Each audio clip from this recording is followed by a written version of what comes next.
So I just checked my bank account this morning, and I finally got my redundancy pay, which I don't know how to feel. It feels really weird, and I've probably said that many times about so many different things. And I think the only reason why it feels weird is because that's the end. So when I got told that I was being made redundant, that didn't feel, obviously it felt like a kick in the back, but because I knew that I had some sort of like payment coming, and money's like my biggest worry about this whole process, it just feels like now I've got the payment after 3 or 4 weeks. I think 4 weeks when I was first told. That just marks the end. And yeah, I don't know, I feel quite sad about it. Like, I feel lost, and I think in some ways, I think like going through the whole process, it kind of feels like with me being made redundant is kind of my own fault. I know that's not a good way to look at it, but I don't know, it does feel that way. So yeah, it's just time to, get the plan down, try and make a rough plan. Doesn't have to be anything concrete, just a couple of ideas on what sort of fields I'd like to explore. And then maybe pick a couple, don't pick all of them because, it'd be too overwhelming, and just go from there. Do some research into each field, see what I need to learn. Is it going to be realistic? But yeah, it feels odd.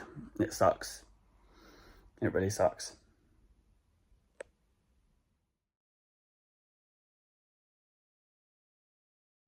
As it stands today, I have a very rough plan on what my next steps are. Now, don't get me wrong, I don't have anything concrete to say, I'm definitely going to do A, B, or C, or, all the way to Z. I don't know yet. But I do have a few ideas on what I want to kind of explore. Considering I have all this free time, I might as well try and take the opportunity to try and explore a few different fields and try certain things that have interested me, but I've never really done before, i.e., this, for example. Making videos is something that I've always enjoyed. I do enjoy sitting in front of a camera, talking. I feel like I'm quite confident with it. Hopefully I come across that way. And, tech is something that I've always enjoyed as well. Now, the job itself, I don't know whether I will be able to get back into tech, considering how hard the industry is at the moment. And being at a junior level, which I am, not many places are looking for juniors, to my knowledge. I have looked at a few companies, near where I live, and some of them are hiring juniors, but the experience that they're after, I don't necessarily have at the moment because it's not a job I've ever done before. And this is the kind of problem that I've got at the moment, and which is the reason why I had to come up with some sort of plan. So as I said, whether this means staying in the tech industry or going to a completely different industry, I don't know where I stand on that at the moment. The first point I've got on my plan is to research what is needed for roles that interest me. Now, some of you may say, can't you just get a job doing what you were doing before you were made redundant? Yes, but the role that I was in was quite unique in terms of the role that I was in. The title doesn't match what other companies call it. If it was to try and do some sort of like conversion, if you will, I'd say my old job is pretty much closer to either like a data analyst or a data scientist. Not too sure where it fits in at the moment, but it's probably somewhere between them two. Whilst I have all this free time, I'm taking the approach of trying to learn a new skill, trying to learn something that I've never done before or something that I've picked up in the past but haven't really carried on because I just either haven't had the time, or when I come back from work, I've just been too tired or just been a bit lazy. The first thing to do on my plan is to learn something new. Maybe whether it be, skills relating to a new job or a job that I've never done before, maybe just something like that. But then obviously with that comes a lot of research. So what does the job need? What sort of skill do I want to learn? And how do I go about learning this particular skill regardless of what it is? Or even look at job adverts to see what sort of skills these companies require to fit a certain role. And whilst I have all this free time, I do have the ability to go and sit down, Google things, read books, and do whatever else it is to try and upskill myself ready for a new role. The other problem is usually timeframes. Sometimes learning a new skill is not as easy as picking up a book, reading something, and then within a week you're a master of it. Because in tech, that's not how it works. People at my old job, they'd been in the tech industry for, 20, maybe 30 years, and they spent every day learning something new. So someone who's a junior like myself, I still have a lot to learn. Rough timeframes is how long is it going to take me to learn a particular skill?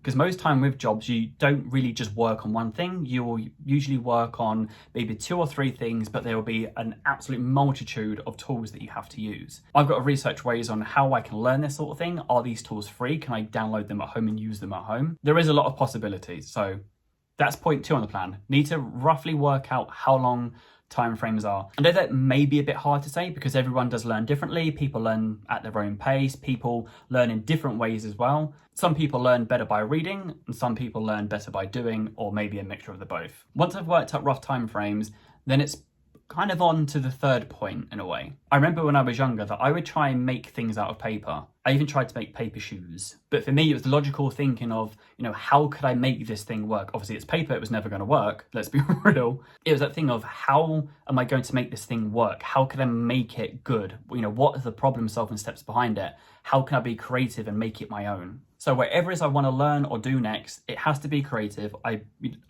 always love being creative, like doing this sort of thing as well. Absolutely love it. Has to include problem solving, which is most jobs anyway. I want to be able to, hit brick walls. I want to be able to try and climb a brick wall and solve a problem, get over it, learn from it, and then move on. And helping people as well. That's not necessarily like a need or a want, but, it comes with most jobs usually, sometimes doesn't it? Especially in tech, you usually have multiple people coming up to you saying, oh, I don't know how this specific system works or API works or how this tool works. Would you mind helping me understand it?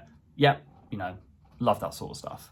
And the last option I had was about going back to study. Now, don't get me wrong, I don't think that's a necessarily good idea per se. Why? I'm not entirely too sure. I think maybe the money is the biggest thing. So back in 2017, I started my university degree in computer games technology and graduated in 2020 and then, started my job in tech. I think the thing that appealed to me more about going back to study is I genuinely miss university. I made a lot of friends, most of them I still talk to nowadays, but I enjoyed the social interaction with people and just, I don't know, something about university, I really, really enjoyed it. And if I could go back and do it all again, I would jump at the chance. In the UK, if you've been to university or if you live abroad, we can contact Student Finance England, who will essentially give us a loan to pay for our degree. And that covers the cost of the degree itself, plus a maintenance loan as well, which helps you things with like rent, your food shopping, and any sort of extras that you may need. However, you can only claim student finance once, which I've already done. So let's say I wanted to go back to university. Now, I would then have to pay for the course myself. I would have to fund it all myself. And courses now, I think they're about £9,500 a year. So 3 years, you're looking at about, £27,000. Obviously, I can't afford to pay £9,000 for a course. I know there are like apprenticeships and all that sort of stuff you can do, which I have applied for a couple, but I just haven't had any luck with them. With AI nowadays, considering how advanced it's gotten, do you really need a university degree? Apart from, if you're doing becoming a doctor or a dentist or something like that. I think considering now how crazy the world is on AI now, whether it's like ChatGPT or whatever sort of platform it is, do I really need to go back and study? Probably not. Resources for a lot of things are easily available online now. So whether for me, I could sit down and learn something online rather than going to university and paying £9,000-10,000, however much it is a year for a degree, maybe I could just use Google or even AI to try and help me map things out. All the tools that we have available now, whether it's, Google searching, which obviously has been around for years, or even the use of artificial intelligence to try and help us learn something new, maybe that's another step that I could take. Because to me, I don't think I can really justify spending, thousands upon thousands of pounds a year for a university degree when I can just learn most stuff online. I just feel like, with the use of AI, I may be able to maybe come up with something, but I don't want to rely on AI too heavily. I think the AI game at the moment is quite scary, especially for someone in my position as a junior as well. It's very scary because junior jobs are starting to decline, and I'm very worried. I'm very worried about what my next career move is going to be. That's all I have for this week. A couple of things that I need to go away and do.